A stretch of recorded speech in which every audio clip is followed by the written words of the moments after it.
La nuit, tous les chats sont gris, dit le proverbe. Pourtant, une étonnante palette de couleurs nous est proposée parmi la trentaine de races existantes. Pour vous aider à choisir votre futur compagnon, laissez-vous pénétrer par le monde félin fait d'harmonie, d'élégance et de puissance. Peut-être est-ce parmi les descendants du Felis libica que vous trouverez le chat de vos rêves. Aussi sociables que beaux, ces félins s'intégreront rapidement dans votre foyer avec la discrétion et la noblesse qui les caractérisent. Cependant, avoir un chat, c'est accepter de ne pas le posséder. C'est lui qui vous adopte.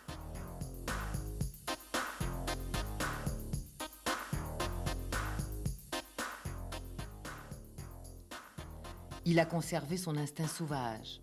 Il n'y a pas un animal qui, tout au long d'une association millénaire avec l'homme, est aussi peu changé que le chat.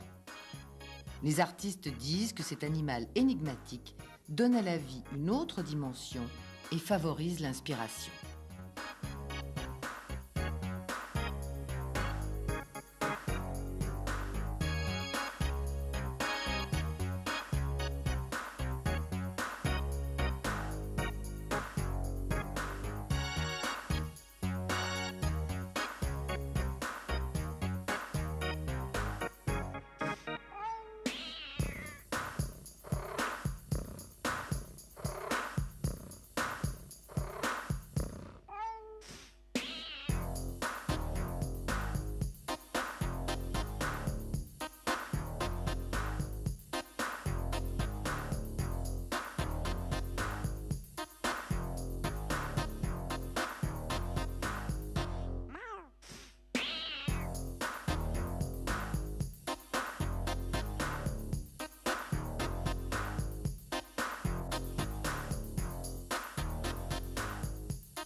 L'acquisition d'un chat nécessite un temps de réflexion. Il s'agit de se déterminer quant au sexe, l'âge et la race. Si on préfère une femelle câline et tendre à un mâle qui exigera sa liberté à la puberté. Si on a le courage d'élever un chaton plus turbulent qu'un adulte. Et si l'on a décidé d'opter pour un chat de noble lignée plutôt qu'un gouttière. Il faut donc, avant d'effectuer toute démarche, avoir décidé de la race que l'on préfère. Bien sûr, plusieurs critères sont à prendre en compte. Alors, chat de race ou chat de gouttière ? On a deux options lorsqu'on veut un chat. Prendre un chat de race commune, dite européenne, ou si on veut un chat de race, on s'adresse aux éleveurs. Un chat de race, c'est le produit d'un élevage de sélection qui a coûté beaucoup à l'éleveur dans l'achat des étalons et des femelles, qui a coûté beaucoup en soins divers, qui a coûté cher à l'éleveur en exposition, parce qu'il a été obligé d'aller glaner à droite ou à gauche des récompenses pour que ses reproducteurs soient reconnus. Il est évident qu'un tel chat n'est pas le chat de la rue et que c'est un chat qui coûte un certain prix. Désirez-vous un chat à poils longs, mi-longs, courts ou sans poils? Toutes ces variétés s'offrent à vous. Sachez cependant qu'un pelage remarquable demande un entretien contraignant et régulier. Alors si vous ne vous sentez pas le courage d'assumer quotidiennement cette tâche, pensez poils courts. Que prendre, un mâle ou une femelle? Très honnêtement, ça n'a pas beaucoup d'importance puisque 80% de la population féline est neutre, c'est-à-dire qu'on a castré soit les mâles, soit les femelles. Cependant, les mâles peuvent quelquefois garder en mémoire de vieux souvenirs et peuvent encore vaporiser un petit peu d'urine sur le bas de vos rideaux ou sur vos moquettes lorsqu'ils sentent qu'il y a des femelles en chaleur à l'extérieur. Dans ces cas-là, c'est sûr qu'une femelle sera plus agréable, mais à condition qu'elle soit opérée, parce que les chaleurs d'une femelle en appartement, c'est pas très facile à supporter, ça fait énormément de bruit et ça porte relativement sur les nerfs. Mâle ou femelle, il n'y a pas de grande différence. La femelle est réputée plus douce, mais un mâle peut également se révéler un charmant compagnon. Bien que très indépendant et moins volumineux que le chien, petit ou grand, il ne faut pas oublier que vous devrez prendre le relais de sa mère, lui assurer sa nourriture, sa toilette et lui donner la tendresse dont il a besoin. Et si vous hésitez encore sur le choix de votre chaton, vous pouvez vous renseigner auprès d'organismes tels que la Fédération internationale féline, le Cat Club de France ou les clubs de race. Ils seront à même de vous conseiller et de vous communiquer la liste des portées disponibles.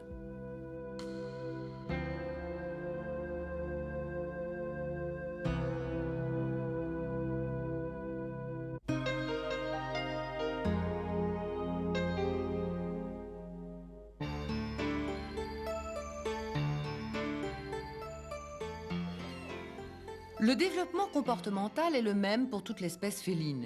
Celui-ci est lié au développement de son appareil locomoteur.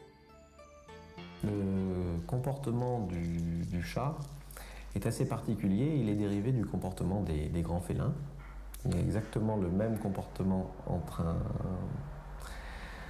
un lion et un jeune chat. Lorsque les chatons naissent, ce sont encore des post-embryons, c'est-à-dire qu'ils sont sourds, ils ont les paupières soudées. Et en fait, ils ne se repèrent dans leur environnement proche que par rapport à leur mère. Le chaton, dès la naissance, possède les sensibilités thermiques et gustatives qui lui permettent de rechercher le contact de la mère et de discerner le goût du lait maternel de toute autre substance. Durant les 3 premières semaines de sa vie, le chaton dort 90% du temps. Il ne se réveille que pour téter. Mais la chatte n'a pas que la tétée à assurer. Il faut encore lécher, toiletter et garder toujours propre l'arrière-train de ses petits. Des soins précis qu'elle va prodiguer jusqu'à l'âge de 5 semaines afin de stimuler la miction et la défécation.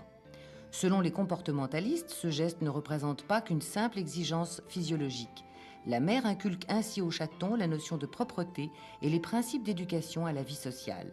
Le léchage apparaît alors comme un moyen de communication entre la mère et son bébé, ainsi qu'entre le bébé chat et ses frères et sœurs. Et puis petit à petit, au 12e, 13e jour, les yeux commencent à s'ouvrir. Et au même moment, on constate qu'il commence à se déplacer tout seul. C'est-à-dire qu'en fait, ils s'écartent de 20-30 cm de leur mère en rampant. Très vite, l'animal se déplace plus facilement.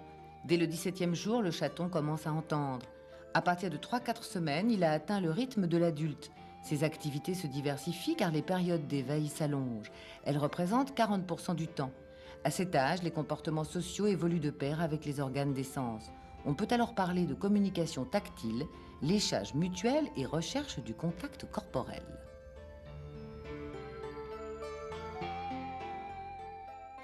Les chatons tètent pendant 4 semaines, au bout desquelles la mère commence à lui proposer des petits morceaux de viande ou d'autres aliments, ou l'emmène lorsqu'elle est chez vous, elle l'emmène à l'assiette pour lui montrer qu'on peut manger autre chose que de téter du lait. Et c'est là que vers 5 semaines, à peu près 6 semaines, l'éducation à proprement parler commence. Alors l'éducation, elle est amusante chez le chat puisqu'elle est ludique. Le chat apprend tout ce qui peut lui servir dans la vie en jouant avec sa mère et en jouant avec ses frères et sœurs. Le premier jeu, c'est en jouant avec la queue de sa mère. Il développe son adresse à attraper quelque chose. Ensuite, il apprend les différents comportements pour intimider ses adversaires, c'est-à-dire qu'il se met de côté, qu'il se dirige comme ça vers ses frères et sœurs en levant sa queue, en la mettant en plumeau bien grosse, en faisant horripiler tous ses poils. Comme ça, il paraît énorme par rapport à ce qu'il est en fait. Et il fait très très peur aux autres. Et ça, c'est en jouant qu'il l'apprend. Et puis, il y a toutes les postures d'affût, de guet, où vous pouvez voir un petit chat caché dans le coin d'un canapé et qui attend que son petit frère passe pour lui sauter dessus. C'est exactement comme ça qu'ils chasseront plus tard. C'est comme ça aussi qu'il l'attrapera, qu'il fera cette prise au niveau du cou qui est tout à fait classique dans l'espèce féline, et qu'il essaiera même de le secouer un petit peu comme s'il voulait tuer une souris. Et puis le petit frère va se laisser faire, et puis la fois d'après, c'est lui qui exercera ses talents de la sorte. Votre chaton aura le monde à découvrir. C'est ce que l'on appelle la période de socialisation. Il va tout explorer avec les yeux, les oreilles, le nez et la bouche. Bagarre, cabriole, course folle, il fait tout simplement l'apprentissage de la vie. Apprendre à guetter, poursuivre, lutter ou encore tendre des pièges et des proies imaginaires, c'est pour le chaton une façon d'appréhender le monde, reconnaître des objets se situer dans l'espace, ainsi qu'un moyen d'acquérir des qualités d'adresse et de sociabilité. Toutes ces attitudes sont innées, il s'agit de techniques de chasse et de combat qu'il utilisera tout au long de son existence.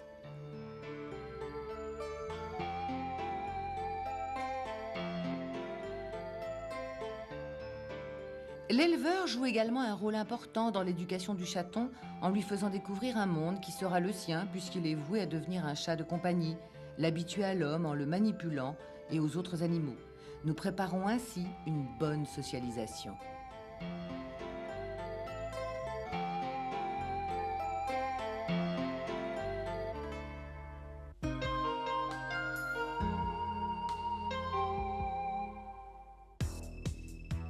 Lorsque vous désirez acquérir un chaton, plusieurs possibilités s'offrent à vous. Aller chez un éleveur de la race choisie ou simplement avoir un coup de cœur lors d'une exposition féline. Vous pouvez également vous renseigner auprès de la Société protectrice des animaux qui vous propose un grand nombre de chats de tous âges. Par l'intermédiaire de petites annonces, les propriétaires vous proposent aussi en général des chatons bien socialisés. Quel que soit son statut professionnel ou particulier, n'oubliez pas qu'il doit être avant tout un bon conseiller plutôt qu'un vendeur. On a différentes possibilités. Nous-mêmes avons une espèce de carnet mondain des différentes portées qui sont nées dans notre clientèle. Nous aimons beaucoup placer ces petits chats-là parce que ce sont des petits chats bien sains qui sont nés dans des familles, qui ont été dorlotées, qui ont été bien nourris, qui ont été vaccinés en temps et en heure. Si on veut un chat de race, on s'adresse aux éleveurs. On est sûr, lorsque ces éleveurs sont des éleveurs connus et sérieux, d'avoir un animal en pleine santé et disposant de toutes les caractéristiques inhérentes à sa race. Ça, c'est assez important parce que lorsque vous achetez un chat de race, vous savez que vous allez acheter par exemple un bon gros persan bien calme qui va vous faire des ronrons au coin du feu, gentiment, et qui ne fera pas trop ses griffes sur votre canapé. Si vous achetez un oriental, il faut vous attendre à un petit peu plus de sport, c'est beaucoup plus vivant. Au sein d'une même portée, vous trouverez des différences très sensibles. Alors, lequel choisir ? Le plus tranquille, le plus rapide, le plus costaud, le plus fragile, le plus téméraire ?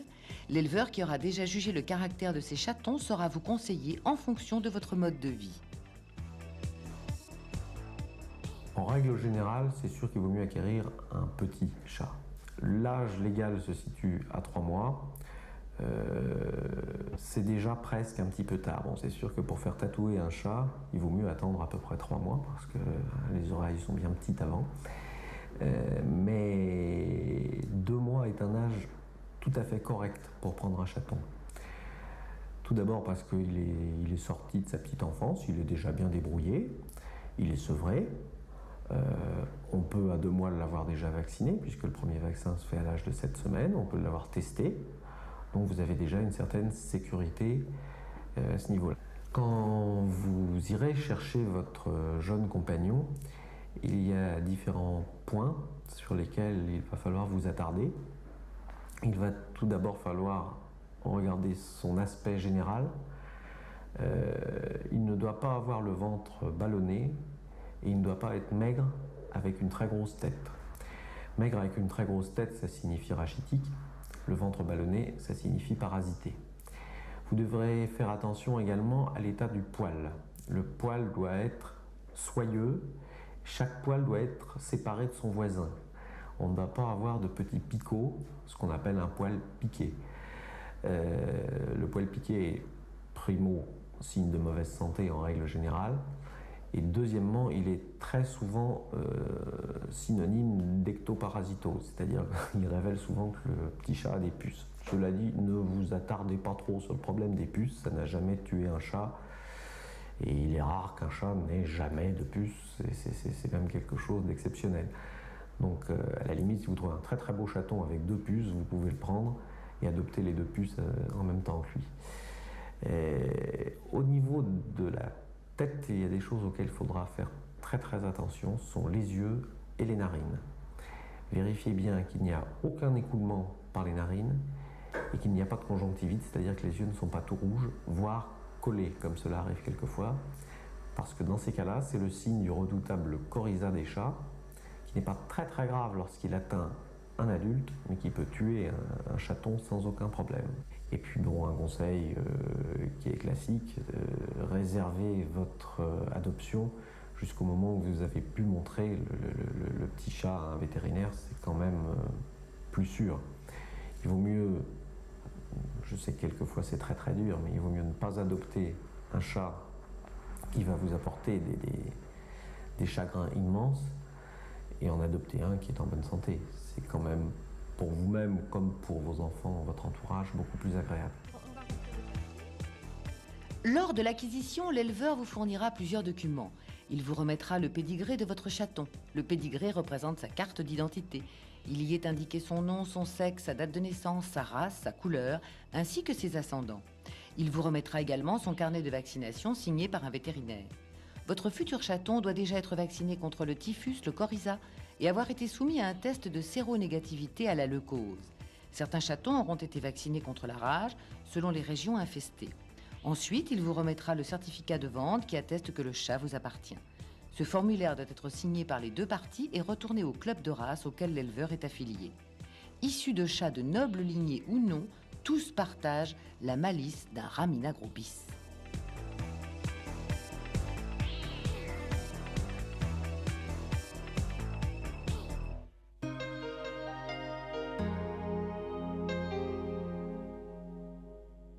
Son cadre de vie va totalement changer. Aussi assurez-vous que tout soit prêt dès son arrivée afin qu'il ne soit pas trop dépaysé et qu'il se sente déjà chez lui. Il est important que votre chaton ait un lieu où il puisse s'adonner en toute quiétude à son passe-temps favori, dormir. Quand vous amenez le chaton à la maison, il faut commencer par lui faire voir, lui faire visiter la maison tranquillement avec vous, qu'il ne soit pas affolé par la grandeur. Il faut qu'il se sente bien chez lui. Montrez-lui éventuellement la première fois, vous lui montrez la boîte pour faire ses besoins. Dans les premières journées, il vaut mieux le laisser dans la pièce où il a sa boîte, de façon à ce qu'il s'habitue bien. Puis après, quel que soit l'endroit de la maison où il sera, il viendra directement, qu'il n'y a pas de problème. Pour le faire manger, de toute façon, au début, les premiers jours, ils sont un petit peu dépaysés. Et puis après, une question d'adaptation. Mais ça fait, quand ils sont petits, quand ils ont 2 mois et demi, 3 mois, en fait, l'adaptation se fait pratiquement instantanément. Comme pour un chiot, le maître doit intervenir dans l'éducation de son chaton. Le chat exige plus de patience et de compréhension car sa réaction au commandement n'est pas la même. Un jeune chat est malléable. Il suffit de lui inculquer de bonnes habitudes dès son plus jeune âge pour que celle-ci fasse partie de ses attitudes. Dans tous les cas, il est inutile de le corriger, il ne comprendrait pas. Si votre chat est voué à vivre en appartement, soyez prêt à subir quelques désagréments. Votre petit compagnon risque de faire ses griffes sur vos tapis et rideaux, par exemple.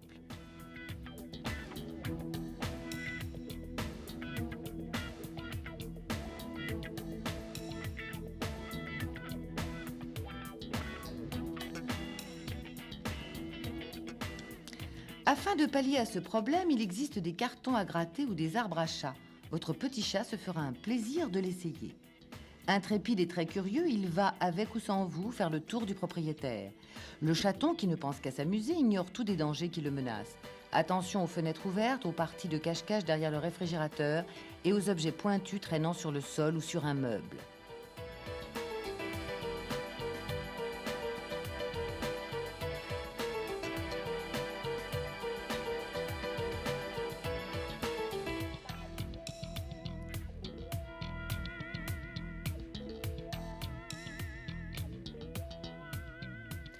Après avoir échappé à tous ces pièges, il aura peut-être la bonne idée d'aller taquiner vos belles plantes d'intérieur.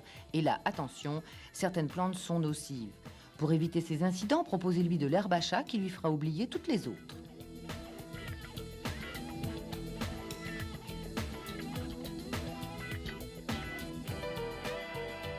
Le chat est un animal qui aime jouer. Cela s'explique par le fait que le jeu est une activité qui se rapproche de la chasse. Le jeu est nécessaire à son bon équilibre, surtout s'il n'a pas la possibilité de sortir. Lorsqu'il est seul avec les humains, il prend un réel plaisir à jouer avec eux.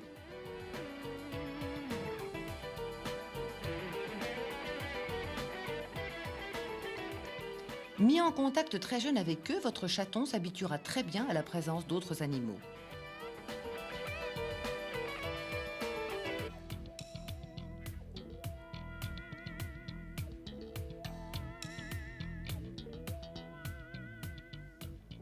Vous serez certainement amené à sortir votre chaton pour aller chez le vétérinaire ou partir en vacances. Vous pouvez alors l'habituer à porter un collier muni d'une laisse ou à voyager dans une boîte de transport étudiée à cet effet. En dehors de ces déplacements, il est fort déconseillé de laisser un collier à un chat, qu'il vive en appartement ou à l'extérieur, car il pourrait s'étrangler s'il s'accrochait quelque part. C'est donc à vous maintenant de prendre le relais, sachant que l'éducation passe avant tout par le respect de votre animal. Pour cela, vous avez de longues années pour apprendre à le connaître.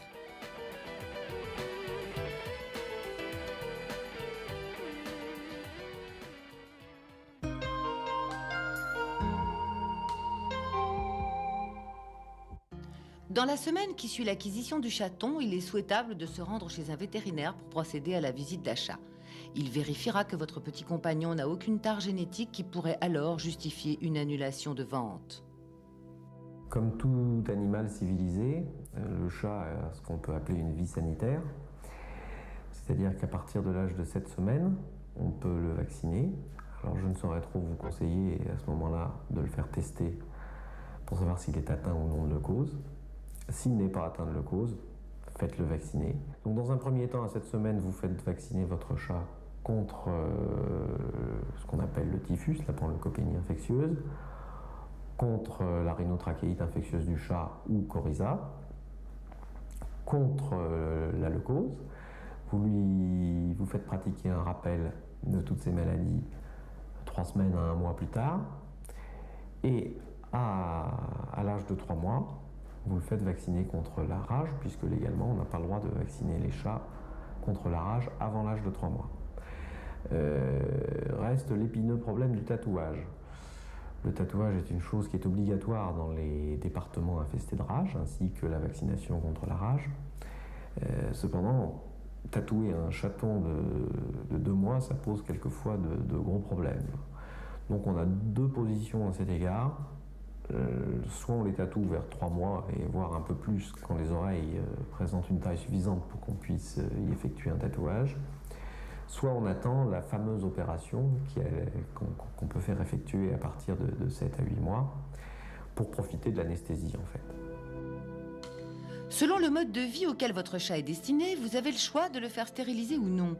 Si votre chat, mâle ou femelle, est voué à vivre en intérieur, il n'est pas forcément nécessaire de l'opérer, si ce n'est pour vous éviter quelques désagréments en période de chaleur ou de rut. Si vous ne souhaitez pas que votre animal vivant en extérieur se reproduise, il est indispensable de procéder à une stérilisation. Ceci est également valable pour un mâle afin qu'il ne puisse procréer ailleurs et engendrer un grand nombre de chatons non désirés. Alors, au niveau des vermifuges, il est certain que les chatons notamment, peuvent être parasités. Ils peuvent être parasités tout jeunes par les ascaris, qui leur sont souvent transmis directement par leur mère par voie transplacentaire. Et puis ils peuvent plus tard être parasités par le fameux Dipylidium caninum. Lorsque vous observez chez votre chat des petits grains de riz séchés autour de l'anus, en fait il s'agit d'anneaux de Dipylidium caninum qui ont séché sur les marges de l'anus. C'est quelque chose d'excessivement courant et le mode de transmission est assez amusant puisque c'est le chat qui attrape ce ténia en mangeant ses puces. C'est pas très dangereux, mais il est certain qu'il n'est pas utile de laisser un ténia se développer chez votre chat. En conséquence de quoi, lorsque vous constatez ce type de symptômes, il est tout à fait utile de le vermifuger 3 fois à 1 mois d'intervalle. Sinon, en entretien courant pour un chat vivant à la maison et ne sortant pas trop, 1 fois par an, c'est tout à fait suffisant. Si vous avez un chat qui se promène et qui va à droite ou à gauche et qui va peut-être faire un petit peu les fonds de poubelle, vous pouvez tout à fait le vermifuger 2 fois par an, c'est tout à fait raisonnable. Les principales maladies virales du chat sont le typhus, le coryza du chat, et puis 2 autres maladies, le sida du chat, ou FIV, et la leucémie du chat, ou FILV. Le typhus du chat est caractérisé par une maladie aiguë. L'animal est excessivement abattu, il a de la diarrhée, il a des vomissements. Malheureusement, un chat qui présente des signes de typhus est un chat qu'il est très difficile de soigner. Et c'est d'autant plus regrettable qu'il est facile de prévenir cette maladie par la vaccination.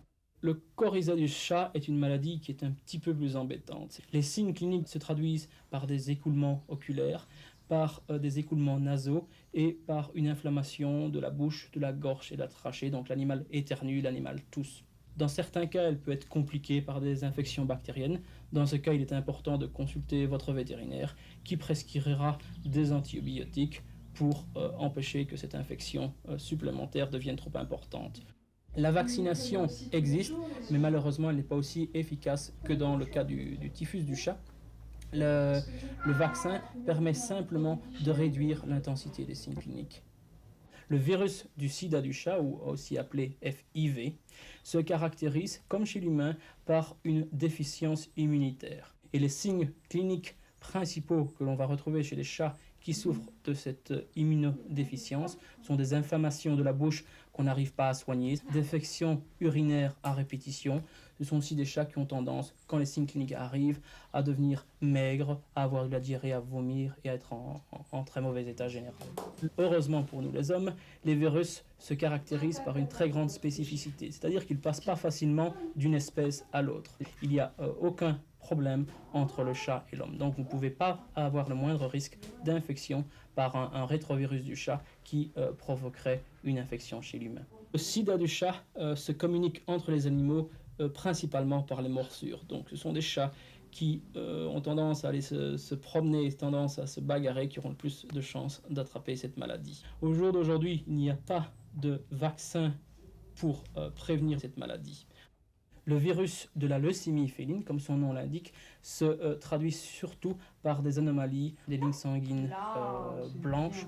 Et donc, ce sont des chats qui ont tendance à faire des tumeurs des cellules sanguines, qui ont aussi tendance à faire des tumeurs dans leurs organes, comme dans le rein, dans l'intestin. Le virus est transmis par contact direct avec la salive, avec les urines d'un chat infecté. Il y a un vaccin qui montre une certaine efficacité. Et donc ce vaccin pour la leucémie du chat est recommandé pour des animaux qui sont laissés en liberté ou pour les animaux qui sont en présence d'autres animaux infectés. La toxoplasmose est une maladie qui est due à un petit micro-organisme dont le chat est un réservoir, mais qui peut contaminer les hommes, qui peut contaminer les chiens et contaminer de nombreuses autres espèces telles que les bovins et les porcs. Chez les chats, cet micro-organisme a provoqué une maladie qui est la plupart du temps très limitée. En général, ça va se traduire par une petite diarrhée et la plupart des propriétaires ne s'en rendront même pas compte. Cette maladie arrive en général chez les chatons très jeunes et le cycle de ce micro-organisme est tel qu'il va libérer contaminants dans ces matières fécales. Le problème de la toxoplasmose est surtout pour la femme enceinte, parce que si une femme enceinte est infectée par le micro-organisme de la toxoplasmose, cela peut entraîner chez son fœtus des malformations, ça peut aussi entraîner chez elle des avortements. Il est recommandé à une femme enceinte d'éviter d'acheter des nouveaux chatons, qu'elle nettoie les litières des chats, si elle jamais manipule un chat, de se laver les mains de telle sorte à ne pas porter à la bouche les micro-organismes qu'elle aurait pu mettre sur ses mains en caressant l'animal. Le développement sexuel chez le chat intervient entre 5 et 9 mois. Les premières chaleurs chez la chatte peuvent survenir vers 4 à 8 mois avec des variations selon la race et le climat. Cependant, il est dangereux pour elle d'être saillie dès ses premières chaleurs. L'âge d'1 an est plus raisonnable, l'animal ayant atteint son plein développement.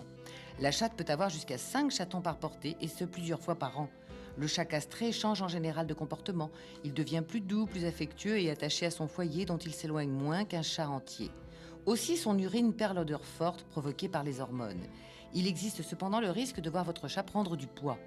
Après tous ces conseils avisés, il ne faut pas oublier que le vétérinaire n'est pas le dernier recours à consulter en cas de maladie. Il saura être votre partenaire qui vous donnera de nombreux conseils pour vivre en harmonie avec votre chat.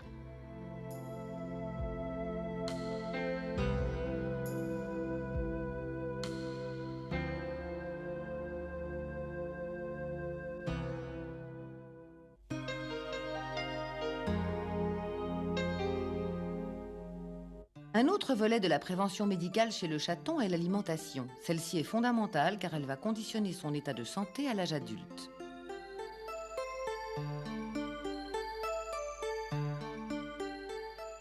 Le chat, à la différence du chien, est un vrai carnivore, c'est-à-dire qu'il a besoin de produits animaux dans son alimentation. On ne peut pas faire une alimentation exclusivement végétale. Le chat ne peut pas être nourri d'un régime végétarien.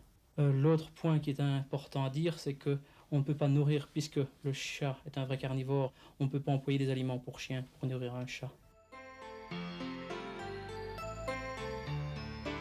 Durant les 3 à 4 premières semaines de sa vie, le chaton reçoit tous les aliments dont il a besoin grâce à son lait maternel.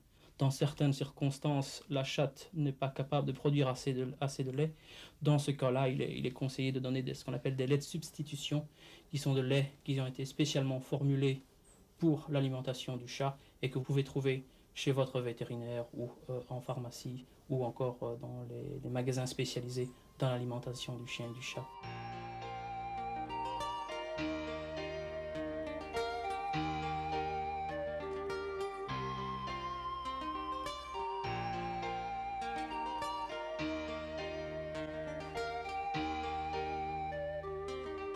Après 3 ou 4 semaines, il est bien d'introduire des aliments solides.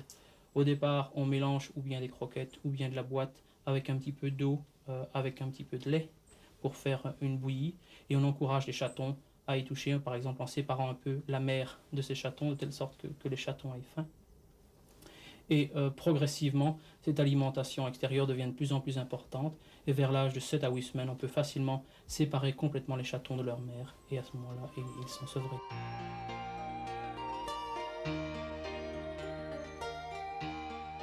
Le régime entre le chaton et le chat est beaucoup moins, le chat adulte est beaucoup moins différent que les différences que l'on peut observer entre le chiot et le chien, par exemple. Tout au long de sa vie, le chat a des besoins très importants en protéines. Les grosses différences sont dues à une différence de ce qu'on appelle la densité énergétique, c'est-à-dire la concentration en matière grasse. Vous savez sans doute que plus il y a de matière grasse dans un aliment, plus un aliment est riche, et les chatons ont besoin de plus d'énergie qu'un chat adulte. Les chats, en général, ne sont quand même pas des animaux qui sont excessivement actifs, mais on peut quand même faire une différence entre certains animaux qui ont tendance à sortir beaucoup plus, à aller se promener beaucoup plus, et ces animaux ont des besoins énergétiques un peu plus importants. Il est donc important d'adapter les quantités d'aliments qui sont offerts à l'animal de telle sorte à maintenir un poids optimum, de telle sorte que l'animal ne devienne pas obèse. Et ça, malheureusement, il n'y a pas de formule magique. Chaque propriétaire de chat doit adapter les quantités données à son chat parce que, dépendant d'un animal à un autre, ses besoins peuvent varier considérablement.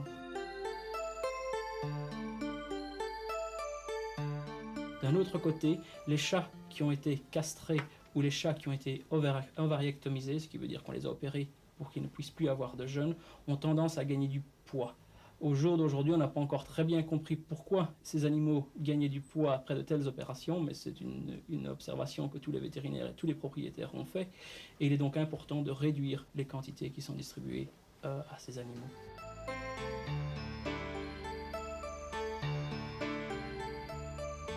Il y a deux façons principales de nourrir vos chats. Premièrement, les nourrir une alimentation industrielle. Deuxièmement, les nourrir une alimentation ménagère. Le problème quand vous leur donnez une alimentation ménagère, c'est-à-dire des aliments que vous préparez vous-même, c'est qu'il est assez compliqué de faire des rations complètes et équilibrées. C'est pour cela que la plupart des vétérinaires et des nutritionnistes vous recommandent d'employer des aliments industriels. Dans les aliments industriels, on distingue principalement deux catégories, les aliments en boîte et les aliments déshydratés qui se distribuent sous forme de croquettes. Les aliments en boîte se caractérisent par le fait qu'ils contiennent 80% d'eau et 20% de substances nutritives. Ces produits coûtent assez cher pour la quantité de nutriments que vous fournissez à votre animal.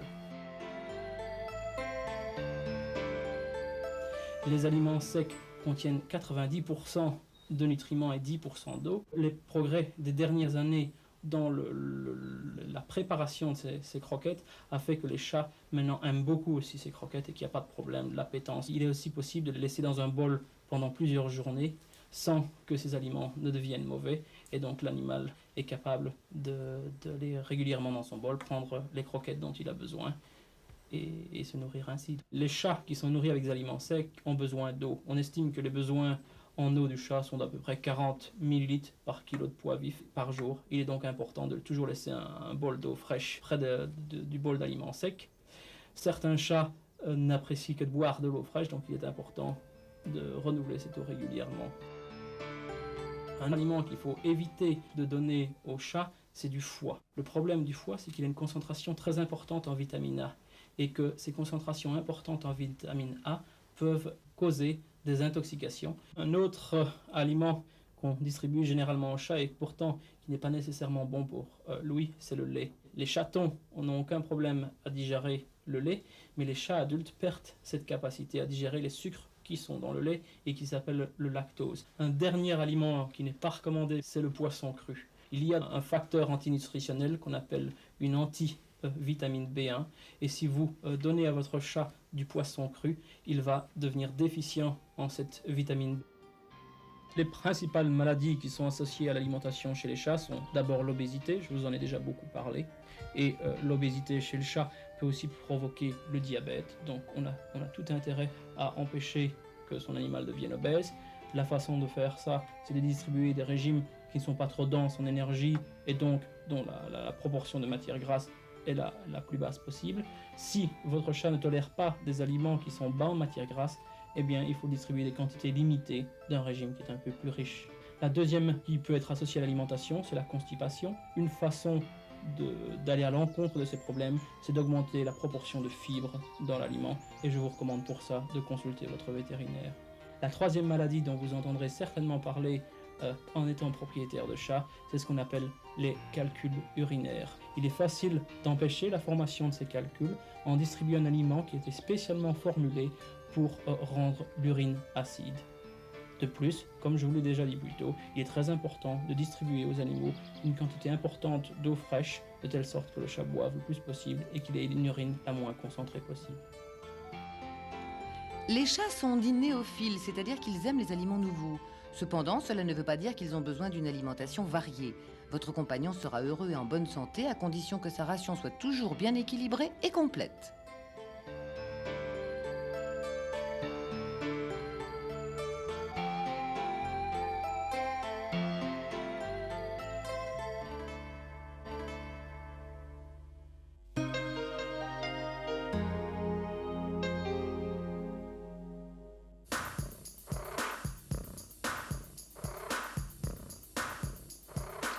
De la naissance à l'âge adulte, le chat fait sa toilette plusieurs fois par jour. Ce rituel d'auto-toilettage se compose de plusieurs gestes bien précis que l'on retrouve chez toute la gente féline. Le chat passe son corps au peigne fin. Une fois la séance terminée, votre chat va encore trouver un prétexte pour se lécher encore et encore. Ce rituel a cependant des limites. Vous serez amené à prodiguer quelques soins pour son hygiène et son bien-être.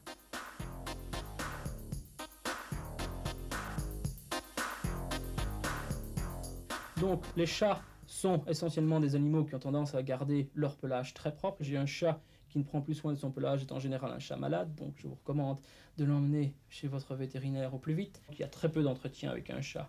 Ce n'est pas toujours le cas avec les races de chats qui ont des poils longs, et donc il est recommandé pour ces races à poils longs de les brosser régulièrement. Surtout à la période de la mue, quand l'animal pourrait ingérer des quantités excessives de poils et qui provoqueraient des boules de poils que l'animal vomirait ensuite. Afin d'avoir un beau chat, il est conseillé de le brosser régulièrement avec un peigne et une étrille afin d'ôter les bourres de poils et lui conserver une robe brillante.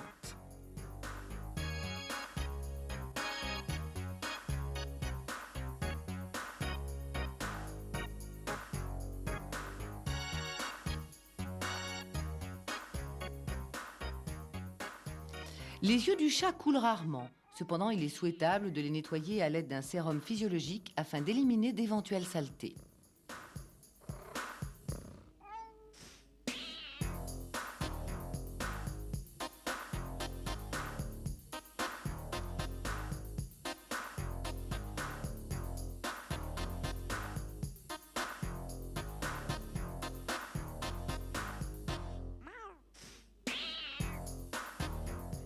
Nettoyez de temps en temps les conduits auditifs de votre chat avec un coton imbibé d'un produit huileux réservé à cet effet.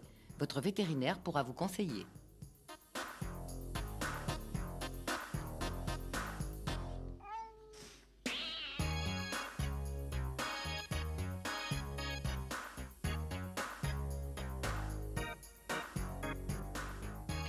Entre 4 et 7 mois, la dentition définitive du chaton se met en place.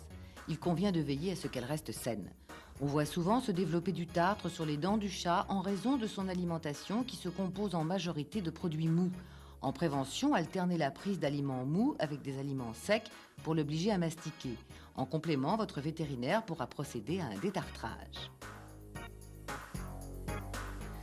En principe, le chat use ses griffes par lui-même, surtout s'il vit en extérieur. En appartement, il sera souhaitable de lui fournir un arbre à chat pour éviter qu'il fasse ses griffes sur vos murs. Si cela ne suffit pas, vous pourrez les lui couper à l'aide d'un coupe-ongle en faisant attention de ne pas le blesser.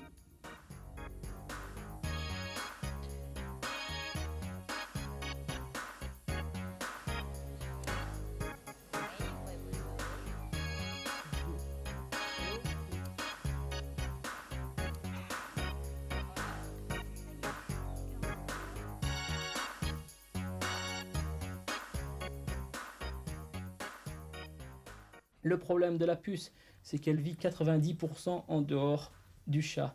Et donc un traitement de l'animal uniquement n'est pas suffisant. Il est important de traiter l'animal avec un collier antipuce, mais il existe des sprays ou des substances que l'on met entre les omoplates qui sont en général un peu plus efficaces.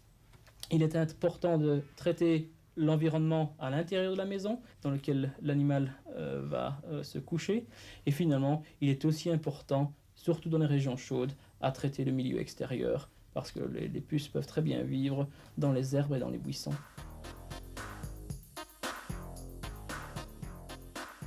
Si votre chat doit participer à des expositions, un toilettage plus complet est conseillé. Le bain doit rester une exception, sauf pour les sujets de concours. En aucun cas, vous ne devez baigner un chaton.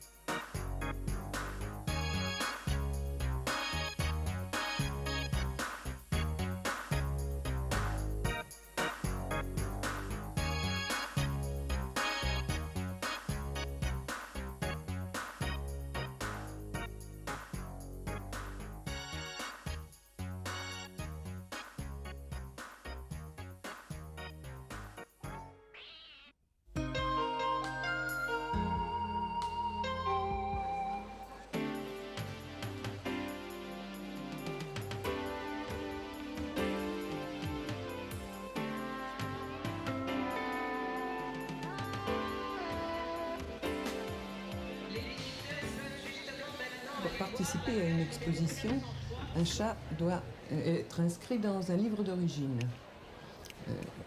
LOF ou RIEX, le RIEX étant le registre expérimental.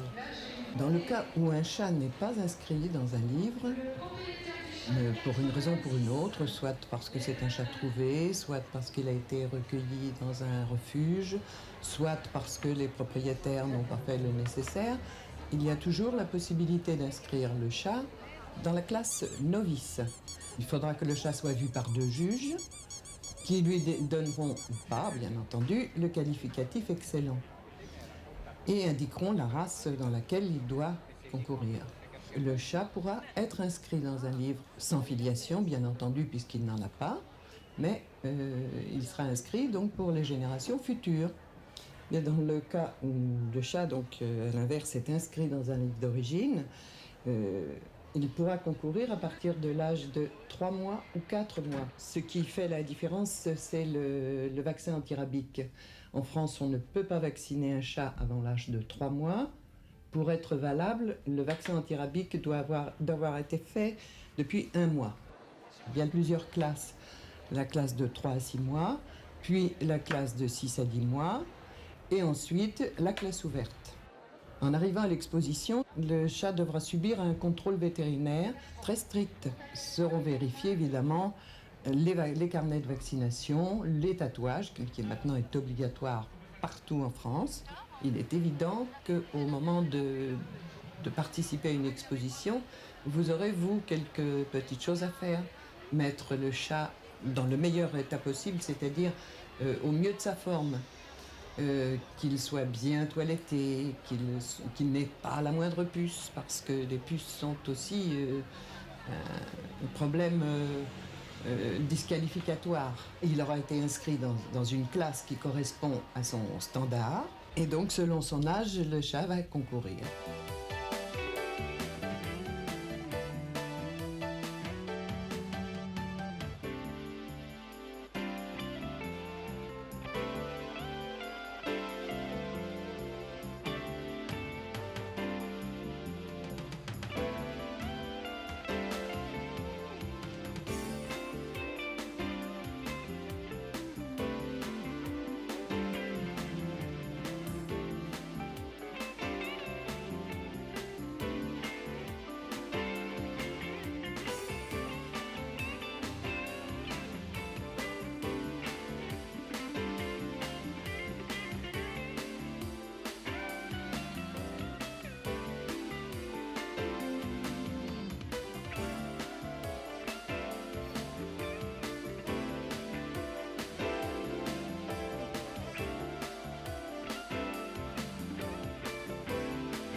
tout est examiné en détail par chaque juge. Depuis la position des oreilles, la bouche, la dentition, la queue, le sternum. Ensuite, le juge va faire une sélection pour tous les, par exemple, persans bleus qu'il aura vus ou tous les abyssins qu'il aura vus. Il va désigner le meilleur de cette race. Bon, celui qui lui semble correspondre le plus aux standards définis par la Fédération internationale. Les chats donc, sont jugés d'après les standards. Un standard est établi pour chaque race par la Fédération internationale. Et dans toutes les expos qui se pratiquent en France ou à l'étranger, que ce soit au Brésil, en Argentine, en Belgique ou en Suisse, le même standard est appliqué. Donc si vous avez l'intention de faire des concours avec votre petit chaton, il faudra vous inscrire à un club, lequel club vous enverra régulièrement ou sur votre demande tout le calendrier des expositions prévues dans les quelques mois à venir. Il faudra prévoir évidemment qu'il soit entièrement vacciné et tatoué avant de vous inscrire. Une exposition vous intéresse, renseignez-vous donc auprès du club auquel vous vous êtes affilié depuis et on vous donnera à ce moment-là toute la marche à suivre.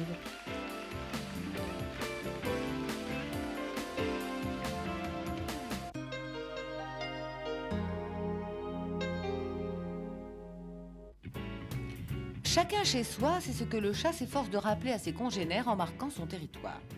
S'il est solitaire, le chat n'en est pas pour autant asocial. Lorsque les chats vivent en groupe, une hiérarchie s'instaure du plus dominant au plus puissant jusqu'au plus faible. Si vous êtes occupé ou souvent absent, et si vous lui laissez toute liberté, vous découvrirez peut-être rapidement qu'il a 2 foyers. Empreint d'une grande curiosité, il aime aller voir ce qui se passe chez son voisin. Chez tout chat adulte se retrouve le comportement du chaton.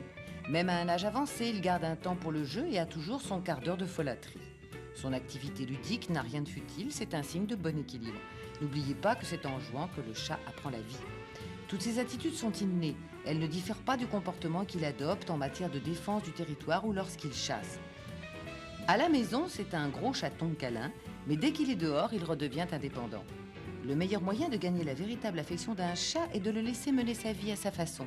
Il n'est pas paradoxal d'avoir un chat en appartement, car ce félin est suffisamment subtil pour s'adapter et conserver en toutes circonstances sa double vie. Tantôt placide, tantôt expansif, il s'est passé du confort d'un fauteuil à la vie d'un chat sauvage et de la tendresse de son maître au bonheur d'être seul.